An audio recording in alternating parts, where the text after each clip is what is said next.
Pues nada, cuando queráis. Vamos a ir empezando. Yo creo que casi todos las conocemos ya. Bueno, pues empezamos. Bueno, pues yo soy, para los que no me conocéis, soy Manuel Moya, también Manolo, me suelen conocer más. Yo soy ingeniero de software aquí en financiación, trabajo en un equipo que es integración continua, barra producto a veces, barra testing. Yo acabé la carrera hace 2 años, pues así, el máster hace 1 año, o sea, aquí llevo realmente 1 año, no tengo experiencia en otra empresa. Más que unos meses en Northgate, pero ahí trabajaba de redes, no de software, así que... Y bueno, ella es Rosa, ella trabaja en DevOps, es senior también, y estuviste en otra empresa, en Beba, en Salesforce, en VoiceWorks. Y bueno, lo que vamos a ver en la presentación es básicamente Docker, Docker Compose y la integración de Docker con Heroku. Aunque Docker realmente no tiene mucho que ver con Salesforce, los que trabajáis más o menos en el mundillo, sabéis que hay muchos proyectos paralelos a Salesforce. Por ejemplo, una empresa de Salesforce puede trabajar en Data Science y puede ser muy útil coger proyectos que son de Data Science y usar Docker. En vez de usar una plataforma como puede ser Heroku, Amazon, que valen dinero, tenerlo todos los servicios en Docker, que es muy cómodo, y cuando sea necesario, hacer un deploy a la otra plataforma. Entonces, yo lo que hago aquí va a ser que el Docker, los conceptos básicos, porque hay gente que no lo conoce mucho. Rosa va a hacer una demo. Después veremos qué es Docker Compose y qué es lo que aporta con respecto a Docker normal. Haremos también otra demo porque Docker Compose es más teórico, es más extraño. Después veremos un poco cómo va la integración de Docker y Heroku y qué son las diferencias o por qué, cuándo usa uno y cuándo usa otro. Y ya finalmente algunos tips que nos han resultado bastante útiles. Y preguntas. Así que Rosa, si quieres. Bueno, algunos de vosotros ya me habéis comentado que conocéis Docker. No sé si alguien que tenga experiencia sólida con esa tecnología por aquí. O bueno, pues, a ver, para los que os resulte más o menos nuevo el concepto, es una herramienta que nos ayuda a solventar problemas que son muy recurrentes cuando trabajamos en equipo, sobre todo. Porque si todos nos sonará la escena esta de estar trabajando con otras personas en el mismo proyecto y que en nuestra máquina local el proyecto funcione, pero en la de nuestro compañero no. Bueno, pues Docker es una herramienta que, entre otras cosas, nos ayuda a solventar las diferencias de configuración en los entornos locales y a encapsular las configuraciones y compartirlas entre equipos.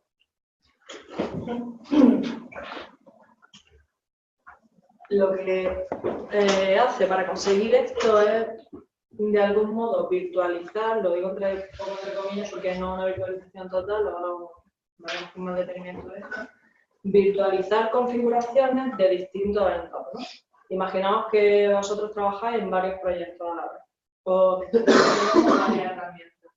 Una de ellas necesita un entorno con una configuración adecuada para trabajar con Node, otra para trabajar con Python, otra con MySQL. Imaginaos que la de Node necesita una base de datos de MySQL y la de Python otra base de datos de MySQL. Y además también RabbitMQ. Bueno, pues tener todas estas configuraciones a la vez en la misma máquina local podría ser un poco caótico de mantener. Entonces, con Docker lo que podemos hacer es virtualizar cada uno de estos entornos y encenderlos y apagarlos cuando a nosotros nos venga bien. ¿Vale? Además es una herramienta que es muy ligera porque, bueno, solo virtualiza las partes que son exclusivamente necesarias para cada uno de estos microentornos, que se llaman containers. ¿Vale? Otro ejemplo de eso también puede ser que si tienes un proyecto y no te quieres instalar, no me quiero instalar Node ni este framework ni el otro, porque es mucho coste de tiempo, vamos a usar un Docker directamente y te lo pone todo automáticamente. Exactamente, ya hay imágenes que vienen con preconfiguraciones ya hechas, listas para usar. Y son públicas y vamos descargándolas y ponerlas a funcionar. Y si tenéis software de pago, lo que sea, A ver, las propias empresas a veces liberan sus propias imágenes para para entornos de desarrollo local y tal, igual que hay licencias tipo trial. Y si no, pues bueno, como todas las herramientas, pero que esté localizada tenemos que tener una licencia. También está el Docker, el Enterprise, la versión Enterprise de Docker que tiene la que montan las propias compañías con su software, diciéndote que está optimizado.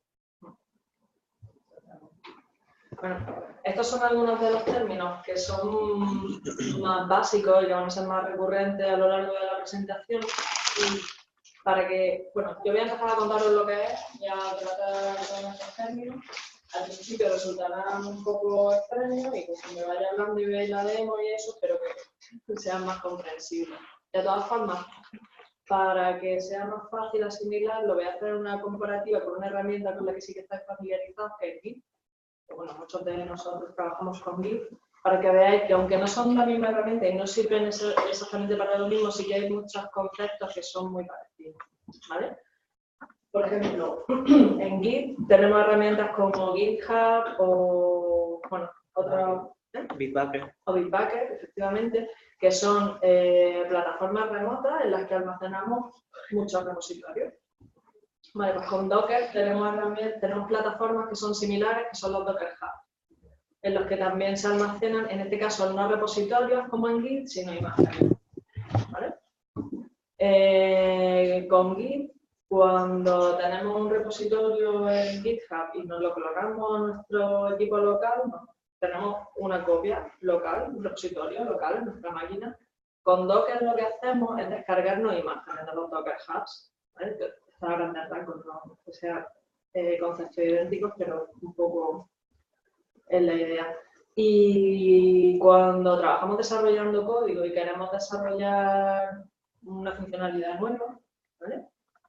Normalmente cogemos del repositorio y nos creamos una rama nueva para desarrollarla. Vale, pues con Docker también tenemos la posibilidad de crearnos containers, que son como las distintas ramas que podemos sacar de una misma imagen. ¿Vale?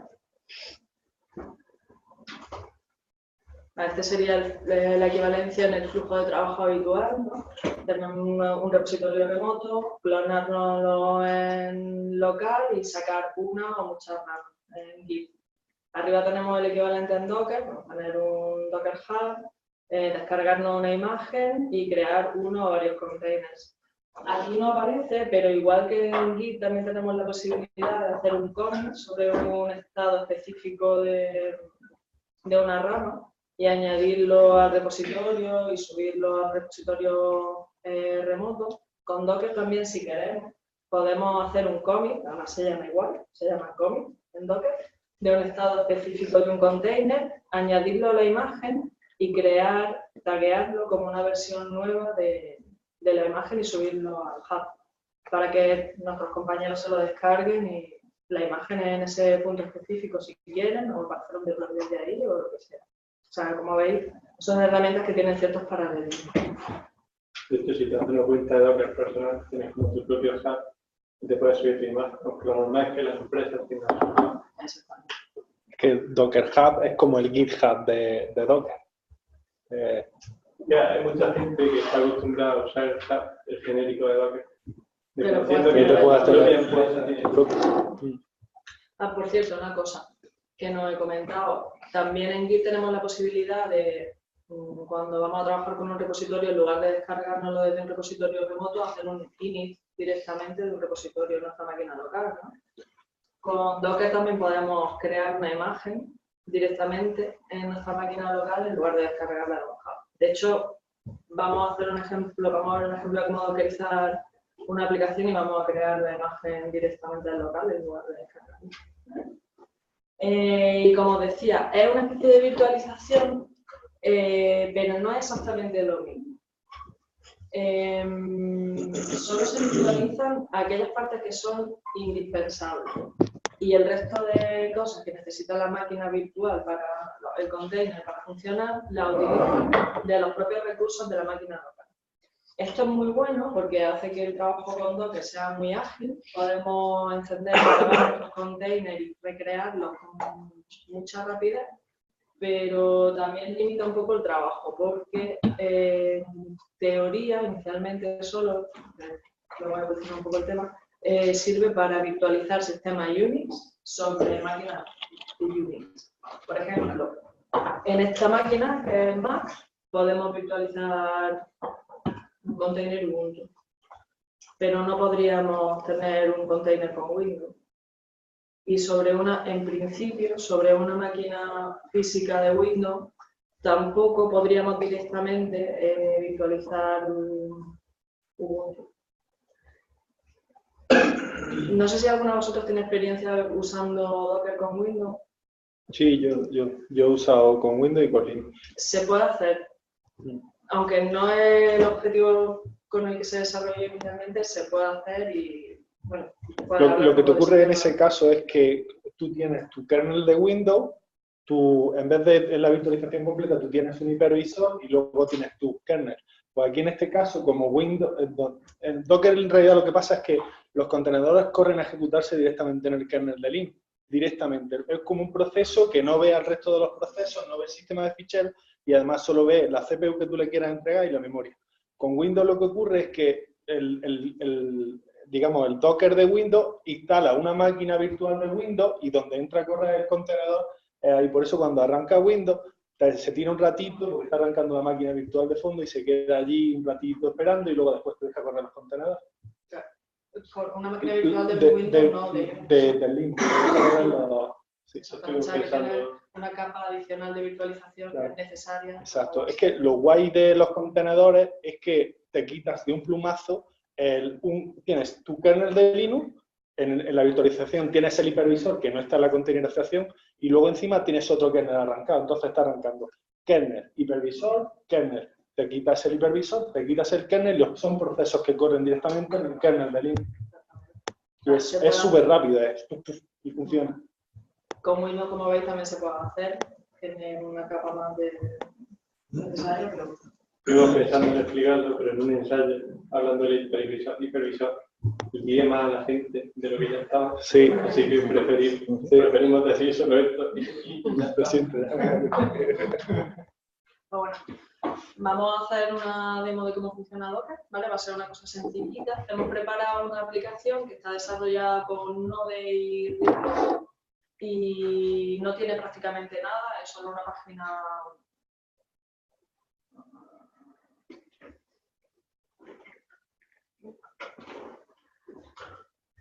Es una página muy básica.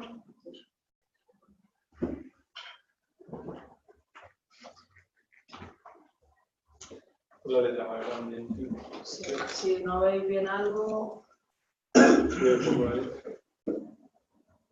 así mejor.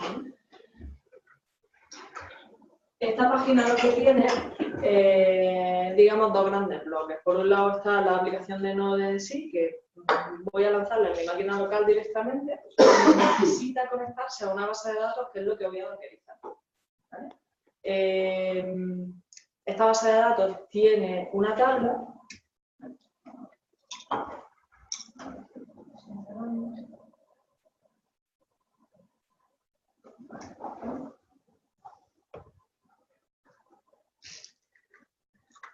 La aplicación tiene un apartado de contenido que necesita que haya una base de datos disponible, que es la que le sirve la tabla de contenidos que vamos a ver en este vídeo.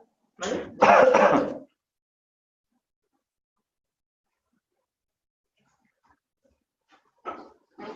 Bueno, pues para preparar esa base de datos he creado este fichero. Se llama Dockerfile, ¿vale? Los ficheros que crean imágenes se llaman Dockerfile.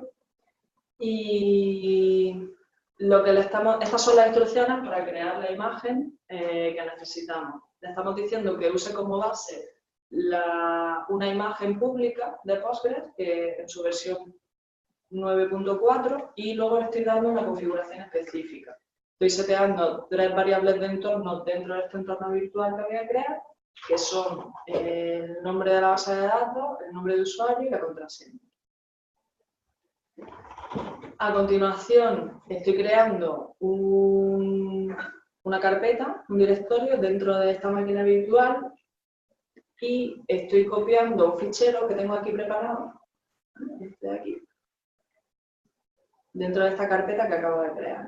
Y ya por último estoy copiando otro fichero que tengo aquí preparado, este de aquí, que, bueno, no tiene mucha chicha, ¿no? Lo que hace básicamente es ejecutar esto. Este relational.sql lo que tiene es la estructura de la base de datos que necesita nuestra aplicación y un dump de datos inicial. ¿Vale?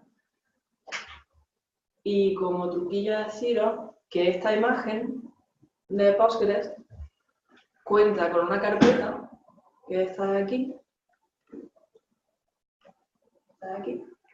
¿vale? Y todo lo que copiemos, todos los bus que copiemos dentro de esa carpeta serán lanzados cuando iniciemos por primera vez nuestro container, ¿vale? Esto lo que va a conseguir es que cuando lancemos por primera vez nuestro container, se ejecute este bash que va a ejecutar este SQL, o sea que cuando cree mi contenido que va a funcionar, va a tener la tabla que yo necesito para mi aplicación con los contenidos que yo necesito. Pero eso es porque esa sintaxis así en Docker. Sí. El Dockerfile tiene como una serie de comandos ya predefinidos, no son muchos. No, solo tiene 4 cosas: copiar, crear, borrar, Vale. ejecutar. Y para importar variables de entorno, como ahí arriba, te puedes hacer carpetas con MKD. Es bastante intuitivo, simplemente es la parte de Docker, muy fácil. Y si necesitas cosas más complejas que la sintaxis de Docker no te siempre puedes copiar un fichero bash y ejecutarlo, porque tiene el comando exe que lo que hace es ejecutar el fichero de... Bueno, ejecuta órdenes. ¿Vale? Pues, bueno.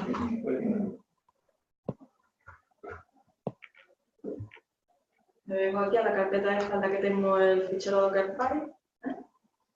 Y hago un Docker y ya está. Ya tengo creada, bueno, con esto lo que he hecho es crear una imagen, ¿vale? O sea, eso sería lo equivalente a Wikidata, ¿no? Exactamente. Ah, bueno, ya está, ¿no? Ya está, lo he hecho yo muy pronto, lo que pasa es que ya estaba creada antes de estar aquí. Para que se vea que no hay truco, ¿vale? Voy a volver a crear otra vez. Porque tiene como una caché. Claro, No tienes que tiene bajarse la imagen en base nueva, la guardas en una caché. Por eso ha tardado tan poco. Tiene un contenedor asociado. Ahorrárselo.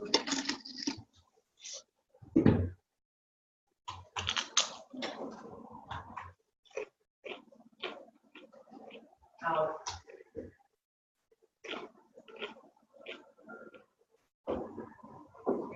Ahora sí, es que tampoco tarda mucho más, ¿no? Pero bueno, por lo menos ya no ha sido solo en la caché que ya estaba creada. Entonces, si ahora hago así, con este comando lo que saco es una lista de todas las imágenes que tengo en mi máquina, ¿vale? Ahora sí veis que tengo aquí una imagen que se ha creado hace 11 segundos, ¿vale? Y esta es su idea. Bueno, pues esta es la imagen base. Voy a crearme un container. Podría crearme tantos containers como necesitase de esta imagen como base.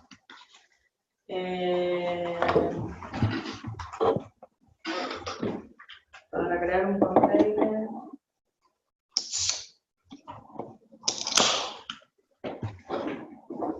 uso este comando, ¿vale? Lo que le estoy diciendo es que use esta idea de imagen para crear el container y además estoy haciendo un mapeo de puertos. Y esto ahora después os explica más en detalle Manolo lo que significa, pero bueno, básicamente lo que es que mi máquina virtual va a exponer su puerto 5432 a través del puerto 5432 local.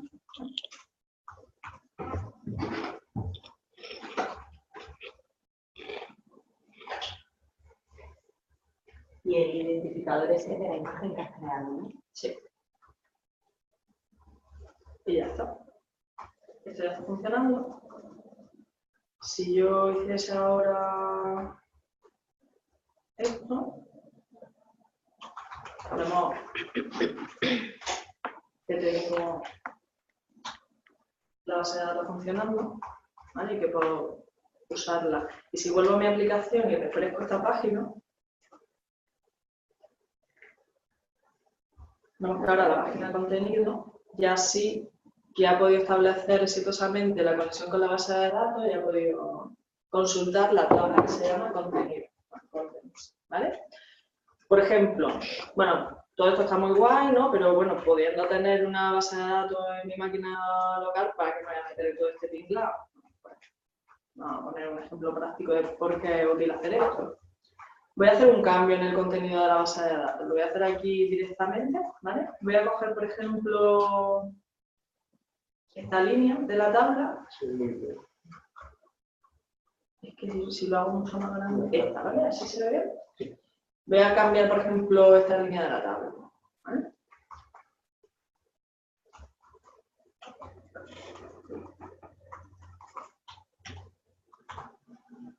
Voy a cambiar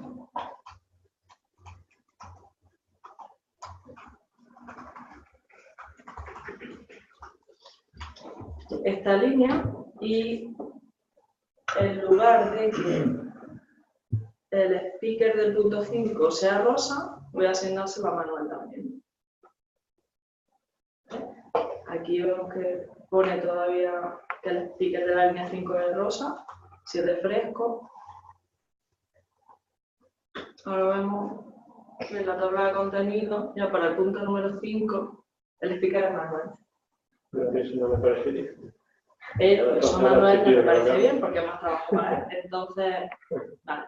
Aquí en este caso solo he cambiado un dato y en una sola tabla. Pero imaginaos que lo que hubiésemos hecho hubiese sido lanzar una batería de test en nuestra aplicación, que hubiese modificado muchos datos. ¿Cómo revertimos todo eso? Y, a ver, llevar la cuenta de todos los cambios que ha hecho cuando lanzamos una batería de test es muy tedioso. Nos gustaría poder devolver rápidamente nuestra base de datos a su estado inicial. ¿Vale? Pues esto con Docker es muy sencillo. Yo puedo coger ahora el container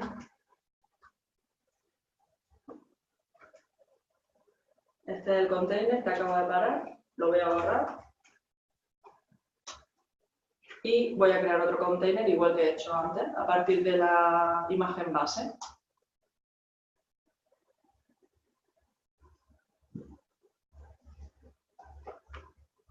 Ya está. Si ahora refresco esto, nuestra base de datos debería estar otra vez en su estado inicial. ¿Cómo sabe tu aplicación de qué container tiene que tirar? Mi aplicación lo único que sabe es que se tiene que conectar a una base de datos que tiene una URL de conexión. En este caso, por el una puerto que ha URL especificado. local. También, Claro, ¿no? exactamente. En este caso una URL local, pero podría ser una URL remota. Esta es la URL de conexión, por cierto, que es la que he usado para conectarme aquí. Si quisieras guardar esa imagen en otro estado que te parezca bueno, harías un commit de eso, ¿no? Efectivamente. Puedes hacer un commit de un punto en concreto, de un punto concreto de un container, añadirlo a la imagen y subirlo a tu Docker Hub, sin problema. ¿Vale? Otra opción también para ir modificando el estado inicial en el que empieza a funcionar una imagen es ir modificando su Dockerfile. ¿Vale? Son dos caminos similares para llegar al mismo punto.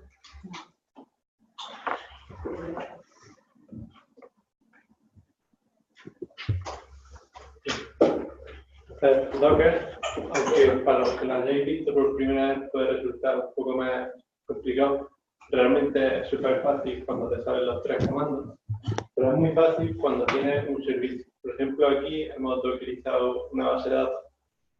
Es muy fácil, por ejemplo, también podemos dockerizar una aplicación de Express de Node y sería muy fácil. El problema es cuando la aplicación tiene más servicios. Por ejemplo, en esta arquitectura tenemos una aplicación de Node que usa Postgres, que también usa RabbitMQ y usa un visualizador de la base de datos. Entonces, si no sabemos de Docker Compose, digamos, ¿cómo le cojo yo ahora? Y hago un Docker para cada cosa, porque no es solo que lo ejecutemos individualmente, es que esto tiene otra serie de problemas. Por ejemplo, si tuviéramos que hacer esa arquitectura con Docker, sin Docker Compose, tendríamos que tener en cuenta otras cosas, como puede ser sincronizar los puertos. ¿Por qué?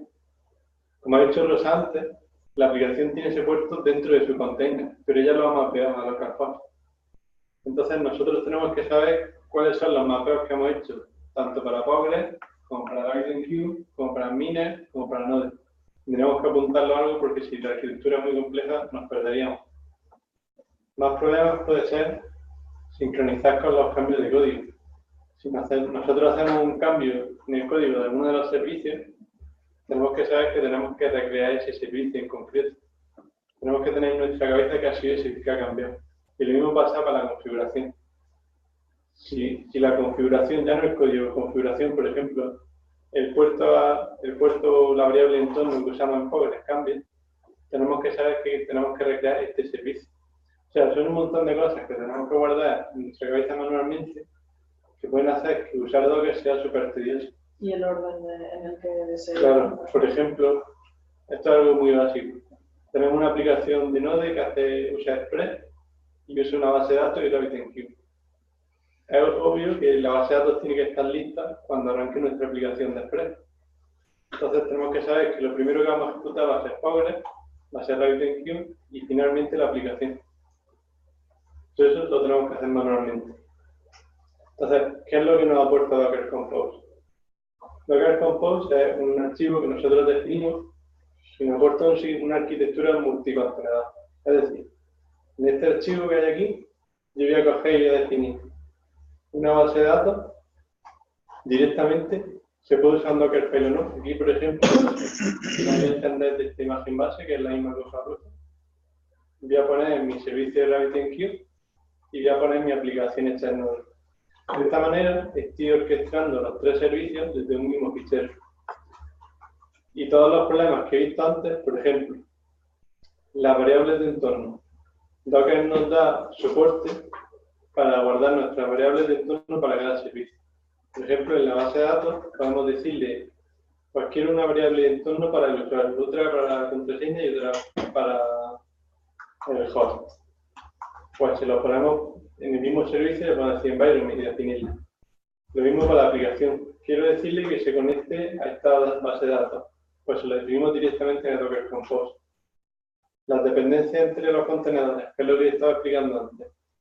Necesitamos que la base de datos se inicie antes que la aplicación. Entonces el Docker Compose nos facilita el depend zone. Aquí le decimos que para que la aplicación funcione necesitamos RabbitMQ y este servicio que es DB. Esto es un pequeño problema, y es que Docker nos garantiza que estos dos servicios se van a ejecutar antes, pero no que vayan a estar listos. Entonces, si ya queremos ser mucho más finos y queremos que estén totalmente listos, tendríamos que añadir algún script que comprobara que el puerto está escuchando realmente. Pero bueno. Más cosas interesantes que ofrece Docker Compose es, por ejemplo, que cuando nosotros ejecutamos este Docker Compose solo recrea los contenedores que es necesario. Es decir, yo ejecuto mi Docker Compose una vez y todo bien, pero después quiero que la base de datos se ponga en otro puerto. Y yo vengo a este fichero, se lo cambio, y cuando ejecute el Docker Compose otra vez y se lancen los tres servicios, solo se va a recrear la base de datos, de manera que es mucho más rápido. Y una cosa que no hemos explicado mucho, que también está muy bien, es definir una red customizada. Ahora mismo, en lo que ha hecho Rosa, por ejemplo, estamos usando localhost, estamos ampliándolo todo a localhost. Pero también existe la posibilidad de definir redes. Por ejemplo, aquí la documentación de Docker Compose. En este Docker Compose tiene una aplicación, un proxy y una base de datos, y le dice, voy a tener estas redes, una para frontend y otra para backend. De manera que la base de datos y la aplicación se van a comunicar a través de la red de backend. y la aplicación es proxy a través de la red de frontend. De esta manera es totalmente independiente. Siguiendo con Docker Compose. Otra cosa que yo quería incidir un poco, que es lo que comenté antes por encima, es que en Docker Compose puedes usar una imagen base, como he hecho aquí en la base de datos. Aquí estoy partiendo de la imagen base de Postgres y la estoy configurando yo. De esta manera no tengo que hacer un Dockerfile. Pero si, por ejemplo, en un proyecto de Node es muy normal que necesitemos customizar más cosas. Entonces puedo tirar de un Dockerfile. Por ejemplo, aquí, al decirle build igual a punto, lo que va a hacer es construir una imagen con el Dockerfile que hay en la raíz donde está este Docker Compose. Por lo que Docker Compose soporta las dos cosas. Esto, como puede ser un follón bastante gordo, verlo la primera vez, vamos a hacer una pequeña demo. Entonces, en el mismo proyecto donde tenemos la aplicación, hemos definido un Docker Compose en la raíz. No se puede poner más grande. No, no se lo mando. Este Docker Compose tiene dos servicios. Uno sería el servicio web. Aquí es donde se construiría la aplicación de Node. Esta aplicación de React que Rosa ha hecho se construiría aquí. Previamente la estaba ejecutando directamente en localhost. Y luego tenemos otro servicio, que es la base de datos, que en vez de usar el Dockerfile que había antes, vamos a construirla directamente desde esta imagen base. Entonces le voy a decir que no voy a usar ninguna red custom para no liar más este ejemplo. Le voy a decir que mapee mi aplicación de Node del puerto 3000 en localhost, que es donde se inicia por defecto, al puerto 3000, o sea, del puerto 3000 del container al puerto 3000 en my localhost. Y igualmente lo hago en la base de datos. También le voy a decir al servicio web, al servicio de aplicación, que me hace falta que lance la base de datos antes. Y también, tanto en la base de datos como en el servicio web, defino alguna variable de entorno. Esta, por ejemplo, es que mi aplicación se va a conectar a la base de datos que se encuentra en esta URL. Y luego aquí hay una característica que la tiene tanto Docker Compose como Docker, que son los volúmenes. Esto es muy útil porque lo que hace es sincronizar el código que tenemos en localhost con el código que hay dentro del contenedor. ¿Qué ocurre con esto? Que si nosotros estamos desarrollando nuestra aplicación y la lanzamos en Docker, vale, va muy bien, pero ahora necesito hacer un cambio en el código. ¿Qué tengo que hacer? ¿Construir mi imagen de nuevo? Eso haría que usar Docker fuera muy ineficiente. Entonces, con los volúmenes lo que hacemos es que se sincronizan los cambios de código. Yo cambio cualquier cosa en mi localhost para sincronizar con el código que hay dentro del container. En resumen, para ejecutar esto es muy simple. Voy a cerrar la aplicación. Mira a ver si está corriendo. Primero voy a mirar que no haya ningún container corriendo, todavía no hay conflicto, no hay nada. Entonces, ejecutar un Docker Compose es tan simple como hacer Docker Compose. Ya. Bueno, eso es porque está en la carpeta en la que está el fichero Docker Compose. Sí, estoy en la carpeta. Entonces, vemos que aquí enciende la base de datos y enciende el nodo web. Esto, si habéis mirado las trazas que Heroku pone, es muy parecido. Y aquí ya, en el servicio web nos dice que ya está escuchando en el 3000. Y nos vamos nosotros localhost 3000. Vemos que está funcionando. Entonces, un cambio que es bastante curioso es cambiar el mapeo de las puertas, por ejemplo. Ya estábamos diciendo que en la aplicación web mapea del puerto 3000 del container al puerto 3000 de localhost. Si yo pongo aquí 9000, aquí van a pasar varias cosas. Una de ellas es que cuando yo reinicie este Docker Compose, solo va a recrear el nodo web, que es lo que explicaba antes de recrear solo lo que es necesario. Entonces, si yo lo paro y lo enciendo de nuevo, aquí, si nos fijamos, cuando empezamos, Recreating Non-Seminar Web, solo ha recreado la aplicación web. La base de datos la dejó tal cual estaba, o usa la caché. Y aquí vemos que dice. Eso porque está hackeado. Eso es porque en el código, el container sí está. Claro, porque poniendo en el container nosotros la tenemos en el 3000. Aquí lo podemos ver, pero la vamos a mapear al puerto 9000. Si nosotros intentamos entrar aquí en el 3000, nos va a decir que no, que ahí no existe, que no hay ningún puerto escuchando. Pero si nos vamos al 9000, que es donde lo hemos mapeado, ahí sí no funciona nuestra aplicación.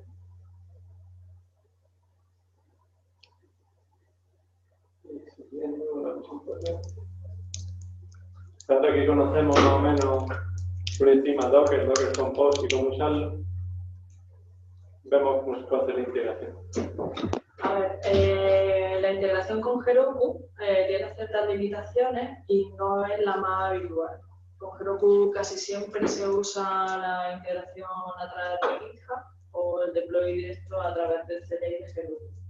Pero existe la posibilidad de hacer deploy usando Docker. Tenemos aquí preparada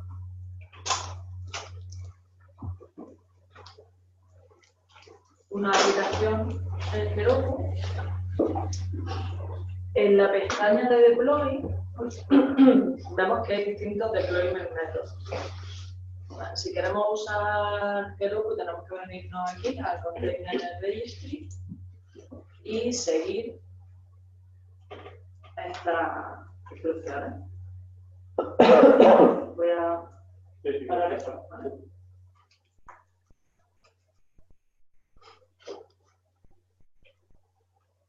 Voy a seguirla.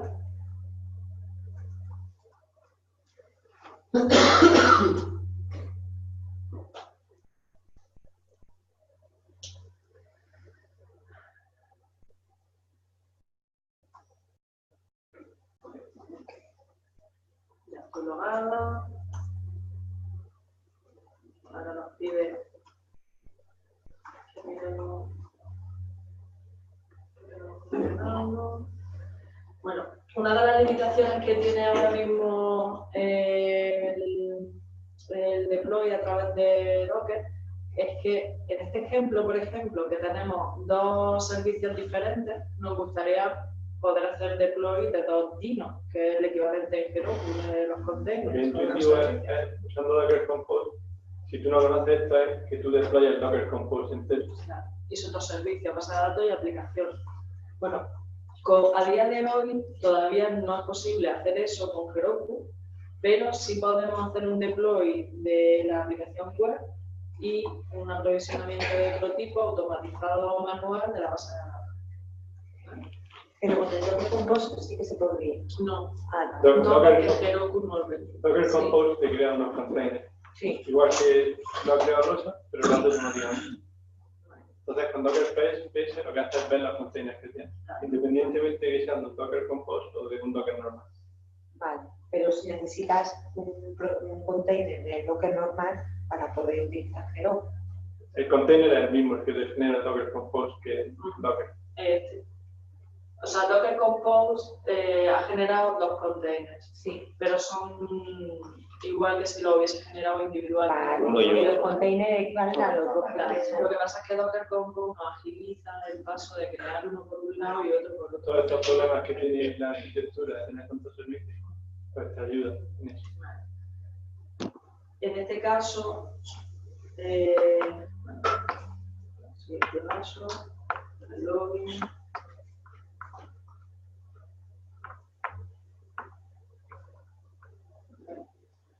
Y como decía, como solo podemos hacer deploy de la aplicación web, pues, tenemos que añadir aquí la coletilla de web para saber que el servicio web que nosotros hemos definido se va a desplegar en el dino web de Heroku. Es importante que cuando defines si estás haciendo Docker Compose, por ejemplo, ponerle de título a ese servicio web, porque si no, Heroku no lo linka. Tiene que llamarse web. Eso se está refiriendo a él. Sí. Vale. Vale. Y si lo haces con un Docker normal, le pongas de nombre web también. Vale. Y si quisieras lanzar el DNB en otro día, No solo se puede nodos que sean web. Si tú quisieras poner una base de datos, pues puedes poner una doc que sea de Power y ya linkarlo manualmente. Esa es la limitación que tiene ahora mismo. entonces solamente puedes web. Sí, el código. Vale.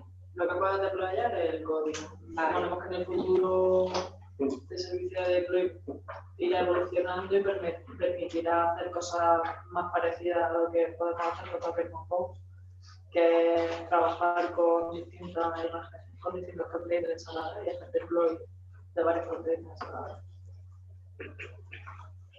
Bueno, esto lo vamos a dejar aquí funcionando, ¿vale? Hay que tener en cuenta que nosotros cuando usamos la integración con GitHub, por ejemplo, el build de la aplicación, del código, sucede en el lado de Heroku.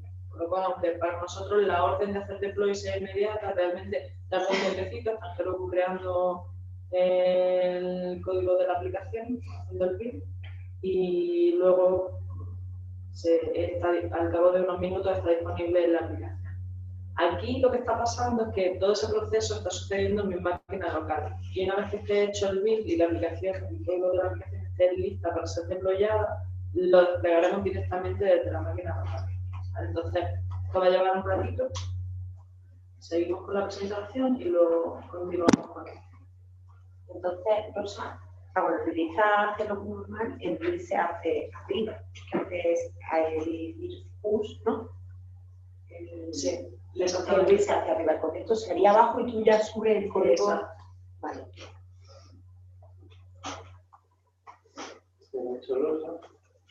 Entonces, esta diapositiva trata de explicar principales diferencias, pero es que realmente no se pueden decir diferencias porque el Docker y el Opus no son lo mismo.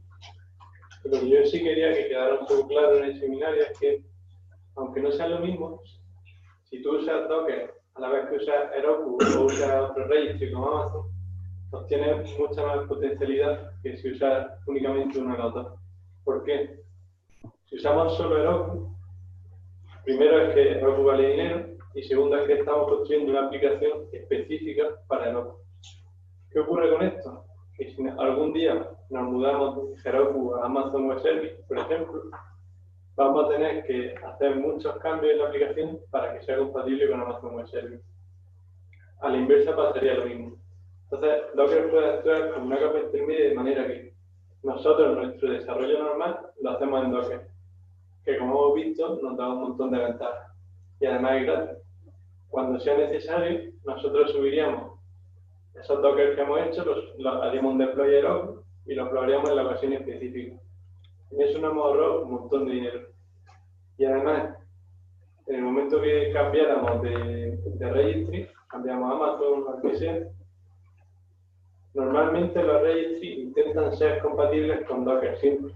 De manera que va a ser cuestión de hacer un deploy como el que hemos hecho en Heroku. O a la inversa, si estamos usando siempre Docker con Amazon y de pronto usamos Heroku, es muy fácil hacer un deploy. De hecho, Amazon es compatible también con Docker. Es muy fácil. Y el Docker Compose que hemos explicado, creo que sí lo puede hacer directamente Amazon. Aunque si alguno lo sabéis, pues yo tampoco lo tengo muy claro.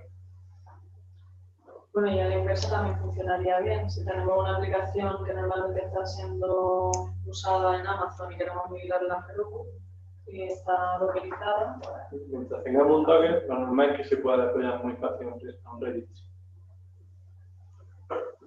Y bueno, podemos ver si termina todo. Bueno, estos son los warnings de JavaScript, no son errores, son warnings habituales. Si trabajáis con JavaScript, estaréis acostumbrados a ello. Esto sí. Ya por el paso 17-17. Y ahora seguir mientras lo que Sí. Bueno, ya no hay mucho más que contar al respecto. Aquí tenemos algunos enlaces de las páginas que hemos usado para crear esta slide. Podéis ver también, echarle un ojo a este enlace bastante interesante, es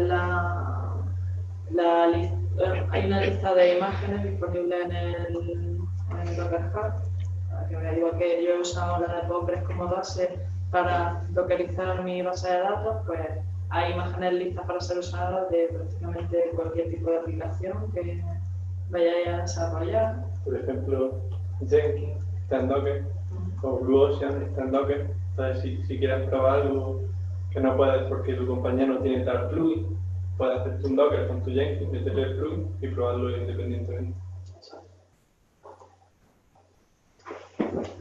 Por lo general, la documentación de Docker está bastante bien, aunque Docker suele ser un poco más de ensayo y error. Pero más o menos la documentación que tiene en su página está bien. Y si no, pues... ¿Es open source o lo mantiene la comunidad o quién lo mantiene Docker? Docker no lo tiene la empresa de Docker. Hay una compañía. ¿Y lo mantienen solo ellos o está basado en plugins y colabora la gente? O... No Yo creo que colaboran. sí. Ellos lo que te dan es soporte en la parte en el Docker EE, en la Enterprise Edition. La otra parte, la Docker normal, que es la que por lo menos yo uso, esa no tiene soporte y es open source, pero van cogiendo cosas. Es como la parte, si quieres usar los contenedores en serio, pues utiliza los contenedores Enterprise. Así no tienes que calentarte la cabeza, sabes que son seguros. Porque, por ejemplo, también como un contenedor es como un sistema operativo dentro del mismo, pero no es, en realidad los contenedores se ejecutan como root. Entonces, en realidad, si tienes algo expuesto y tú eres root, puedes cargarte cosas. Entonces, hay muchas cosas. Lo que más vende Docker es eso, la parte de saber de que no van a tener memory leaks, que en fin, que están bien montados. Una de las cosas que teníamos nosotros con Jenkins es que como lo soporta la comunidad y los plugins al final lo desarrolla gente, te puedes llevar una sorpresa en algún momento o que te hagas muy dependiente de algún plugin y deje de ser soportado y te toque a ti mantener el plugin, aprenderlo y mantenerlo. Sí. Esto está listo ya, he terminado de hacer el build y ahora podemos hacer el release, que es lo que realmente envía este build que acabamos de hacer a Heroku.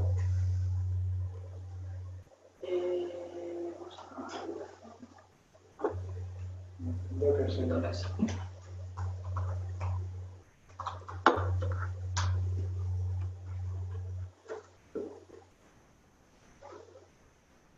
ya está, ¿ves? Esto ha sido más rápido. Ahora, si nos venimos aquí, tendríamos que ver que la aplicación, justo ahora acabamos de hacer la release de... Y si os fijáis, hay un add-on que es Progress, que eso se ha puesto manualmente. Sí, esto lo tengo que poner. Esto lo provisioné aquí directamente, porque no puedo hacer el deploy del servicio de la base de datos. Y bueno, si abrimos la aplicación, pues... La primera vez siempre suele tardar más. O sea, Heroku tiene que cachear imágenes y tal, con un poquito de aquí. Pero ¿por qué se ha puesto el addon? Porque ha detectado que... No, No, pues lo ya- provisioné yo hace tiempo. Ah, Bueno, vale, si vale. puedes hacerlo con la web, Ah. meterlo de alguna manera, para que pueda conectar con tu base. También puedes jugar con la variable de entorno de Frog. Para decirle, pues mi base de datos está aquí.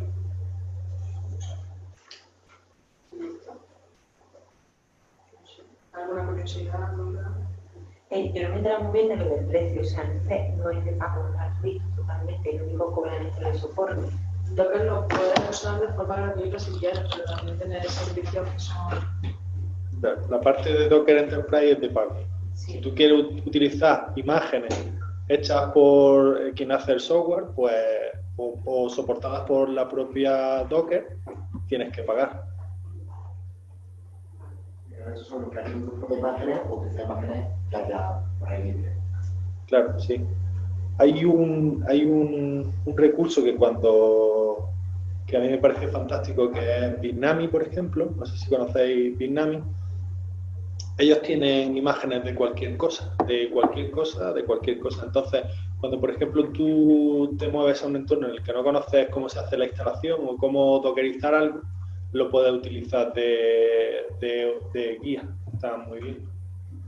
Por ejemplo, no sé con qué trabajé, pero por ejemplo, si Si no tienes ni idea de Ruby ni de Rails, por ejemplo, pues te buscas en Bitnami, ellos tienen sus propios ficheros Dockerfile y te puedes ver el código, que es lo que hace.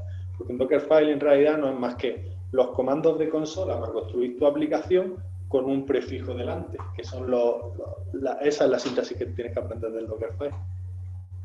Si sabes administración de sistemas, en realidad es súper guay. Sí, es muy sencillo.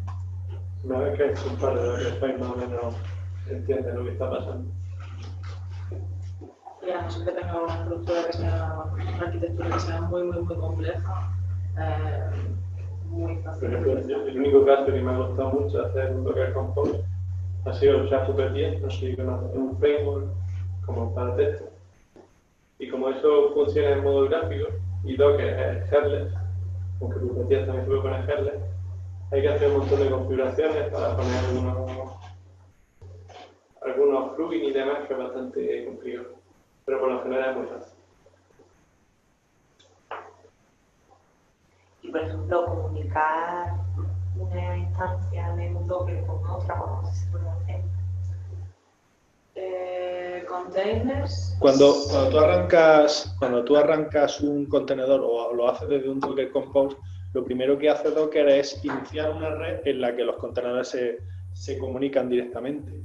Ellos han expuesto los puertos porque queríamos ver la página web desde fuera, pero en realidad tú puedes montar una arquitectura de contenedores que se comunican entre ellos, ¿vale? Como lo típico de microservicios.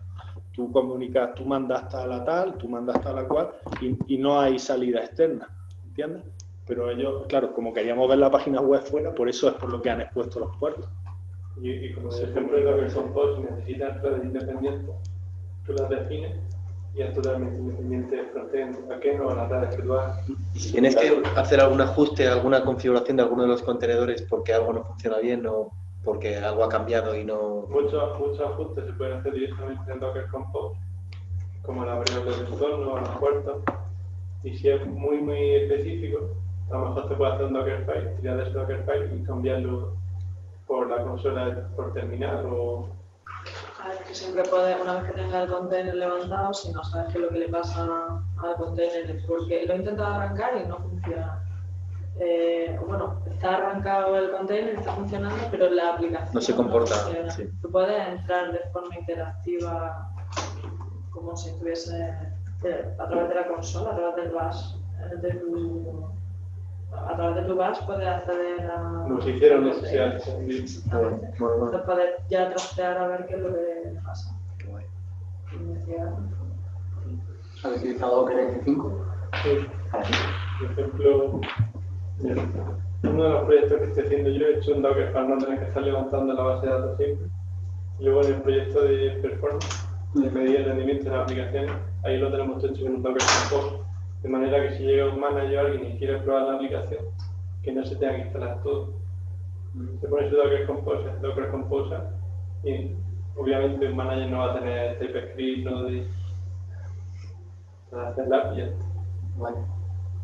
La transportabilidad es increíble. Además, despliega lo mismo que tienes en tu máquina local, es lo que puedes tener en el servidor si usas eso en explotación, en producción. Bueno.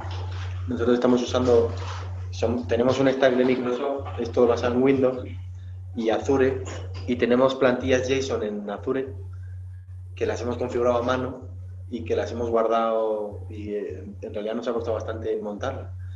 Y luego actualizarlas conlleva que te sepas mover por JSON, que son bastante complejos y delicados. Y encima, como es la arquitectura Microsoft y es bastante pesado Windows, tarda bastante en desplegar los entornos. Pero bueno. Microsoft le está dando bastante caña ahora al tema de Docker. De hecho, creo que Azure ya soportaba Creo que sí, hace tiempo sí. y Tenemos que buscar tiempo para investigar porque me parece muy interesante. ya.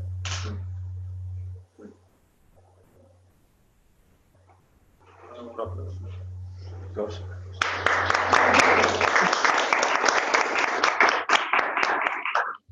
Bueno, muchas gracias. Muy interesante. Que si queréis ahora nos voy a tomar una cervecilla y va a ver que hay aquí abajo. Tengo que irme a buscar a los niños. Bueno, No le hace. ya está. Pues quien quiera Sí, yo que se venga, aunque sea con una rápida. Puedo preguntar a la